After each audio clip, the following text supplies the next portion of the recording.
ये राधे राधे, ये और ये बोले हैप्पी हो। जय माता दी।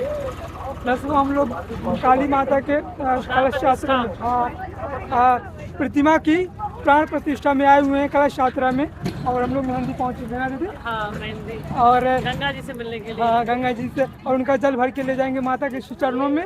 और परसों अक्षरा सिंह आ रही हैं, 10 सभी तारीख लोग को। आइए। हाँ, आप लोग जरूर आइए, बहुत कल धमाल प्राण होने प्रतिष्ठा वाला। है, उसके लिए भी आइए। हाँ, कल भी कार्यक्रम है, कोई और कलाकार आने वाले हैं, मैं रहूँगा साथ में ही दोनों दिन। तो बहुत अभी तो इतने बढ़िया कलाकार है, इतने बड़े कलाकार हैं, बहुत अच्छा लगा आपका डांस। बहुत मतलब धन्यवाद जी। सच में हम लोग को बहुत अच्छा लगा, बहुत अच्छा डांस किया आपने। माता रानी आपको बहुत आगे ले जगह जाए। कम था, कसम से 10% डांस किया हूँ। जगह तो बहुत है। नीचे है ना, नहीं स्टेज पे खुलता है, और जब स्टेज पे करेंगे तो 100% करेंगे। सही बात है। बहुत अच्छा डांस करते हैं ये डांस करेंगे, आप सभी लोग जरूर देखने आइए।